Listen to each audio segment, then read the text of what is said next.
Good morning student. आज हम तत्वों का आवर्त वर्गीकरण अध्याय 5 इसको शुरू करने वाले हैं।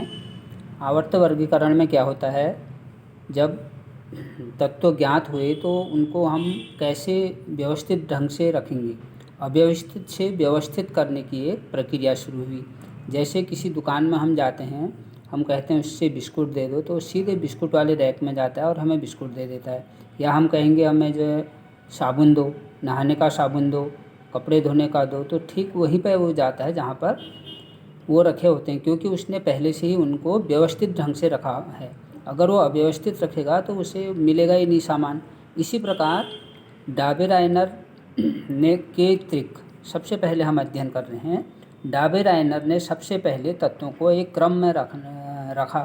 तो डाबेराइनर ने तीन तत्वों के कुछ समूहों को चुना। 3 तत्वों के समूहों को उसने चुना तथा इन समूहों को त्रिक कहा।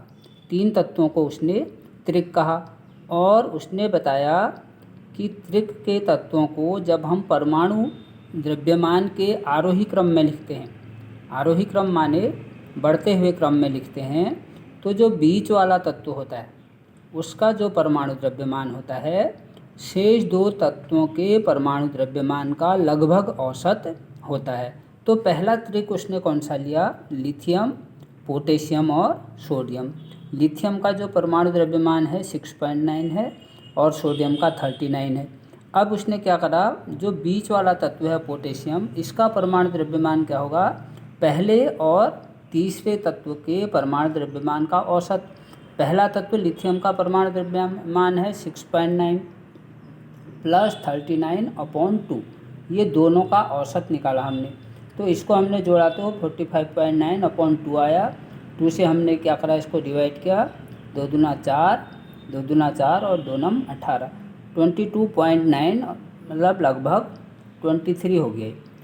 तो इस तरह से उसने और भी त्रिक लिए और ये उसने अपना नियम बताया कि अगर हम त्रिकों को परमाणु द्रव्यमान के आरोही क्रम में लिखें तो जो बीच वाले तत्व का परमाणु द्रव्यमान है वे शेष 2 तत्वों के परमाणु द्रव्यमान का लगभग औसत होता है।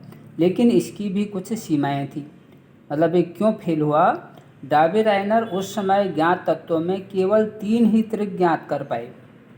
केवल 3 ऐसे सेट, 3 तत्वों के 3 ही सेट प्राप्त कर पाए। ज़्यादा तत्वों के कोई भी त्रिक वे नहीं बना पाए। इसलिए ये जो नियम है ये क्या हो गया? फेल्ड हो गया। उसके बाद जो है न्यूलैंड ने अपना नियम दिया। न्यूलैंड ने अपना अष्टक नियम दिया। न्यूलैंड ने क्या करा, उस समय 56 तत्व ज्ञात थे। उन्होंने हाइड्रोजन से शुरू किया, हाइड्रोजन का परमाणु द्रव्यमान 1, और 56वें तत्व थोरियम पर इसे समाप्त किया। और उन्होंने भी इनको परमाणु द्रव्यमान के आरोही क्रम में व्यवस्थित किया। जब उन्होंने आरोही क्रम में इनको लिखना शुरू किया तो उन्होंने पाया कि जो प्रत्येक 8वां तत्व अपने पहले तत्व से मेल खाता है। उसके गुणधर्म जो हैं प्रत्येक 8वें तत्व के गुणधर्म पहले तत्व से मिल जाते हैं। और इसकी तुलना उन्होंने संगीत के अष्टक से की। अष्टक में क्या होता है? सा रे गा मा पा धा नी, ये 7 हो गए, फिर 8वां फिर सा आ जाता है। सा रे गा मा पा धा नी फिर सा आ जाता है, तो मतलब 8वां तत्व पहला ही आ गया। तो उन्होंने इसकी तुलना क्या करी? संगीत के अष्टक से की और इसे अष्टक सिद्धांत का नाम दिया गया। मतलब तत्वों को उनके परमाणु द्रव्यमान के आरोही क्रम में व्यवस्थित करने पर प्रत्येक 8वां तत्व अपने पहले तत्व के गुणधर्मों से मेल खाता है। प्रत्येक 8वें तत्व के जो गुणधर्म हैं पहले तत्व के गुणधर्मों के समान ही होते हैं। अब उन्होंने क्या किया, देखिए, सा रे गा मा पा धा नी लिखा है। तो हमें पता है कि पहला तत्व है हाइड्रोजन। अभी उसने जो है अक्रिय गैसों को नहीं लिया, तो हा ही नहीं कहेंगे हम, हा ही को छोड़ दो। ली बी ब क न ओ फ नी नहीं करा हमने, ये भी अक्रिय गैस है। नियॉन, ओ फनी ना माग आल सी प्रताप सिंह, कल आ रहा है ए आर, आर्गोन भी क्या है? अक्रिय गैस है, उसको भी छोड़ देंगे। कक का ये हो जाएगा क्रिकेट टीम में नहीं फिर लेना, क्रिकेट टीम में नहीं फिर लेना। तो ये ऐसे तो इनको याद करने की ट्रिक होगी, क्या होगी? हाय ही नहीं कहोगे, हाय ही को वैसे ही कहो, हाय ही ली बी ब क न ओ फ नी नामाग आलसी प्रताप सिंह कल आ रहा है कक्का क्रिकेट टीम में नहीं फिर लेना।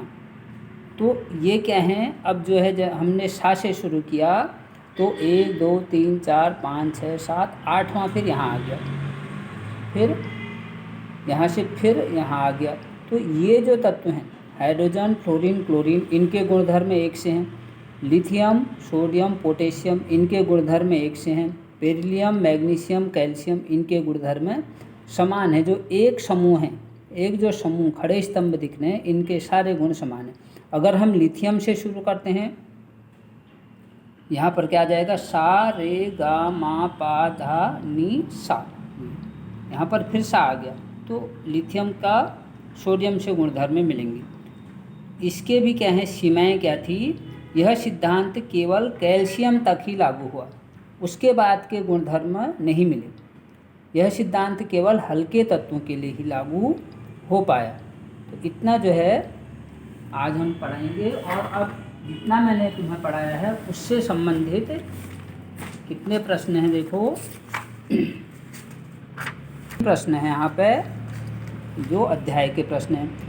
क्या डाबेराइनर के अतिरिक्त न्यूलैंड के अष्टक के स्तंभ में भी पाए जाते हैं? अब हमने न्यूलैंड का अष्टक यहाँ पे लिया। यहाँ पर क्या है देखो, स्तंभ यह है लिथियम, सोडियम, पोटेशियम। यहाँ मैंने तुम्हें बताया है लिथियम, सोडियम, पोटेशियम। ये क्या है? एक 3 तत्वों का त्रिक है। तो यहाँ भी क्या है? Lithium, sodium, potassium. इसका मतलब क्या है? हाँ, डाबेराइनर के त्रिक कहाँ पाए जाते हैं? न्यूलैंड के अष्टक स्तंभ में भी पाए जाते हैं। दूसरा है डाबेराइनर के वर्गीकरण की क्या सीमाएं हैं? तो यहाँ पे हमने अभी क्या बता दिया है? डाबेराइनर के वर्गीकरण की सीमाएं। डाबेराइनर उस समय ज्ञात तत्वों में केवल 3 ही त्रिक ज्ञात कर पाए, केवल 3 ही त्रिकों को ज्ञात कर पाए वे उस समय, और ज़्यादा को नहीं ज्ञात कर पाए। अगला प्रश्न है, न्यूलैंड के अष्टक सिद्धांत की क्या सीमाएं हैं? तो सीमाएं आप कहाँ से लिखोगे? यह केवल कैल्शियम तक ही लागू हुआ, यह सिद्धांत केवल हल्के तत्वों के लिए ही लागू हो पाया।